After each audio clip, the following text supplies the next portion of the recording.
مثال کے طور پر میاں بیوی دونوں پر قربانی الگ الگ واجب ہے، تو ہم کہیں کہ نہیں جی اگلے سال جو ہے پچھلے سال میں نے کی تھی، اس سال میں اپنی بیوی کی طرف سے کر دیتا ہوں۔ نہیں میرے بھائی، اگر علیحدہ علیحدہ قربانی واجب ہے تو ہم علیحدہ علیحدہ قربانی اپنی طرف سے کریں۔ یہ نہیں کہ صرف خامد اپنی طرف سے کر دے، بیوی پر قربانی واجب ہے تو اس کو رہنے دیتے،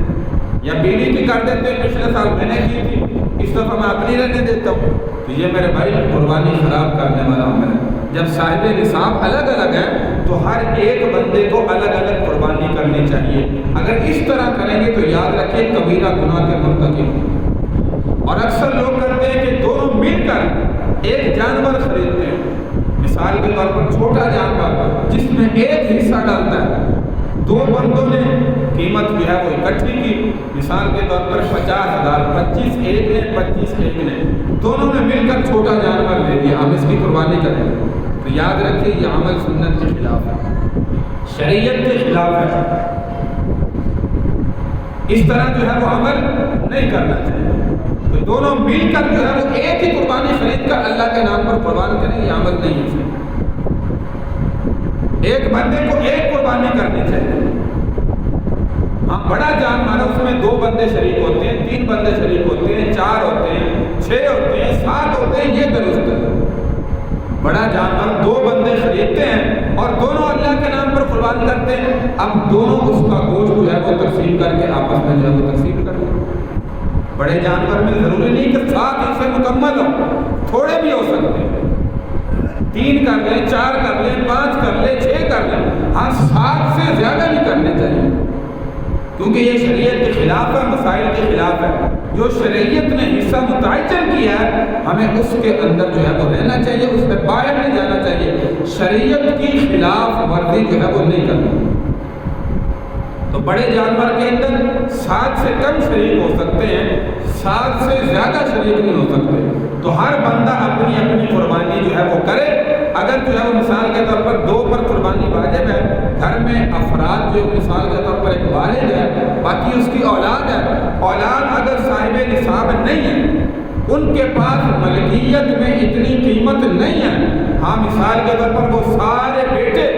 پیسے اکٹھے کرتے ہیں کہ ہم نے قربانی کرنی ہے، اور وہ قربانی کے پیسے اکٹھے کر کے اپنے والد کو دے دیتے ہیں کہ آپ جو ہے وہ ایک قربانی خرید لیں اور وہ قربانی اللہ کے نام پر جو ہے وہ قربانی کریں، اس طرح کرنا درست ہے۔ ویسے 2 بندے کہیں کہ ہم دونوں ایک چھوٹے جانور میں شریک ہیں، یہ عمل جو ہے وہ درست نہیں ہے۔ اس طریقے سے ٹھیک ہے کہ دونوں یا 3 یا 4 یا 5 بیٹے ہیں اور وہ صاحب نصاب بھی نہیں ہے، صاحب نصاب ہوتے تو ہر ایک پر الگ الگ قربانی واجب تھی، تو سارے پیسے اکٹھے کر کے اپنے والد کو سرپرست کو دے دے، وہ ایک قربانی خرید کر وہ قربانی اللہ کے نام پر جو ہے وہ قربانی۔ اور دوسرا جو مثال کے طور پر مرحومین کی طرف سے قربانی کرنے کا عمل ہوتا ہے، اپنے والدین وفات پا چکے ہیں، تو اس میں لوگ اکثر غلطی کرتے ہیں کہ مثال کے طور پر مجھ پر قربانی واجب ہے، میں کہوں کہ نہیں میں اپنی طرف سے نہیں کرتا، اپنے والد کی طرف سے کرتا، والد وفات پا چکا ہے، تو اب یاد رکھیں کہ والد جب وفات پا چکا ہے والد پر تو قربانی واجب ہی نہیں، وہ تو دنیا چھوڑ کر چلے گئے، وہ تو دنیا چھوڑ کر جا چکے ہیں، ان پر تو قربانی تب ہوتی کہ جب وہ زندہ ہوتے،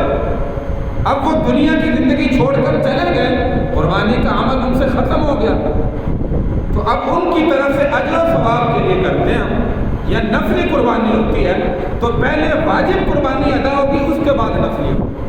ہم اپنی طرف سے قربانی اگر ہمارے اوپر واجب ہے پہلے اپنی طرف سے کریں گے، اس کے بعد اپنے والدین کی طرف سے کریں گے، کیونکہ والدین کی طرف سے نہ بھی کی ان پر تو واجب بھی نہیں ہے، وہ دنیا چھوڑ کر جا چکے ہیں،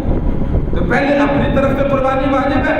یہاں پر لوگ اکثر غلطی کرتے ہیں کہ اپنا حصہ چھوڑ کر اپنی واجب قربانی چھوڑ کر نفلی قربانی کر دیتے ہیں، اور یہ سارے اجر و ثواب سے معروم رہتے ہیں۔ پیارے پیغمبر صلی اللہ علیہ وسلم زندگی میں جب بھی قربانی کی آپ 2 قربانیاں کرتے ہیں، ایک اپنی طرف سے اور ایک اپنی پوری غریب امت کی طرف سے جو قربانی نہیں کرتے ان کی طرف سے جو ہے وہ ذبح کرتے ہیں۔ یہ عمل آپ بھی کر سکتے ہیں، ایک اپنی طرف سے کریں، ہمیں چاہیے کہ ہم اپنی طرف سے بھی کریں اور اپنے پیارے پیغمبر صلی اللہ علیہ وسلم کی طرف سے کریں، پوری امت کی طرف سے کریں، یا اجر و ثواب میں پوری امت کو شریک کر لیں۔ تو اجر و ثواب میں پوری امت کو جو ہے وہ شریک کر سکتے ہیں۔ لہذا یہ عمل کرنا کہ مرحومین کی طرف سے قربانی کر دی، اپنا واجب قربانی کا حصہ چھوڑ دیا، اس میں یاد رکھیے ہمیں ثواب نہیں ہوگا، ہونے گا کہ جس پر قربانی واجب تھی وہ تو عمل ہم نے چھوڑ دیا، اور جس پر واجب نہیں تھی ان کی نیت کر کے ہم نے جو ہے وہ قربانی کر دی۔ تو اس لیے ان باتوں کا میرے بھائی جو ہے وہ خیال رکھا کریں۔ جس بندے پر قربانی واجب ہے، جو صاحب نصاب ہے، یہ تفصیلاً گزشتہ آپ کے سامنے ذکر کیا، 52.5 تولہ چاندی کی قیمت، اس کی ملکیت کی ہمارے پاس مالی تجارت موجود ہے، نقدی مال موجود ہے، کچھ سونا موجود ہے، کچھ چاندی موجود ہے، کوئی بھی چیز ہے، ضرورت اصلیہ سے زائد جتنا بھی مال ہے اس کی قیمت اگر 52.5 تولہ چاندی کو پہنچ جاتی ہے، ہم صاحب نصاب ہے، ہمارے اوپر قربانی کرنا واجب ہے۔ اگر اتنی قیمت نہیں بنتی پھر قربانی واجب ہی نہیں، آپ نہ کریں کوئی مسئلہ نہیں۔ تو اس لیے میرے بھائی یہ سال کے بعد عید کا جو ہے وہ آتا ہے، عید الاضحیٰ کا دن، اس لیے قربانی واجب ہے تو خوش دلی سے کریں، تنگ دلی سے نہ کریں کہ قربانی بھی کر رہے ہیں اور پھر بھی کہہ رہے ہیں یار یہ 50,000 کی میں نے قربانی لے لی، کاش یہ میں نہ لیتا، میری فلاں ضرورت پوری ہو جاتی، یہ نہ کرتا